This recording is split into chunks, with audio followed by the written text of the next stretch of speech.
When God is getting ready to elevate you, he begins with subtraction, not addition, and what he removes might shock you. It's not always the enemies, but sometimes the people you thought were your allies, the comforts you've clung to, and the crutches you've leaned on for too long. Think of Abraham in Genesis 12:1. When God said, "Go from your country, your people, and your father's household," because elevation demands separation, and your comfort zone is often the enemy of your calling. Next, God secretly removes false identities, the masks you wear to survive seasons you were never meant to stay in. This removal feels like rejection, but it's divine redirection. A holy exposure meant to strip you down to the core of who he created you to be, not who you've pretended to be to feel safe.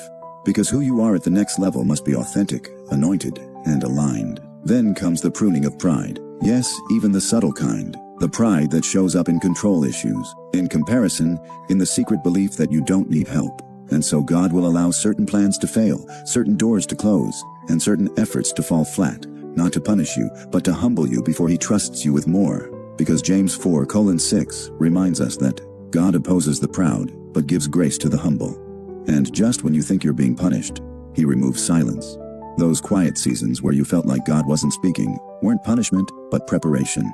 Because when he's silent, he's often shifting things behind the scenes, training your spiritual ears to trust his whispers instead of the world's noise. Just like in 1 Kings 19, when Elijah heard God not in the earthquake or fire, but in the still small voice. Another shocking removal is support, not because you're unloved, but because God is forcing you to lean fully on him, to stop depending on external validation and start standing on the unseen promises. And that's when you discover Philippians 4:13 isn't just a cute verse but a lifeline.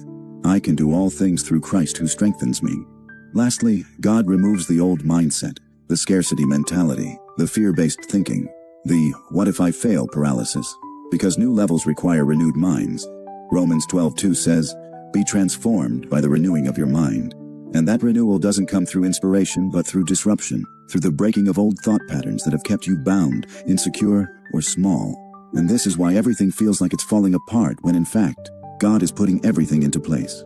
So if you're losing people, losing plans, losing peace, don't panic. Pay attention, because what looks like loss might be the very evidence that heaven has marked you for more. And what God removes is never wasted, it's always replaced. And what he takes is nothing compared to what he's about to release. But you must let go. You must stop fighting to resurrect what God has crucified. You must stop calling delay a denial when it's actually divine protection. And if you're discerning enough to recognize what God is removing, then you'll be mature enough to handle what he's about to give. Because this elevation isn't random. It's strategic, it's spiritual, and it's sacred. So the question isn't, why is this happening to me? But what is this preparing me for? Because when God removes, he's not punishing you, he's positioning you.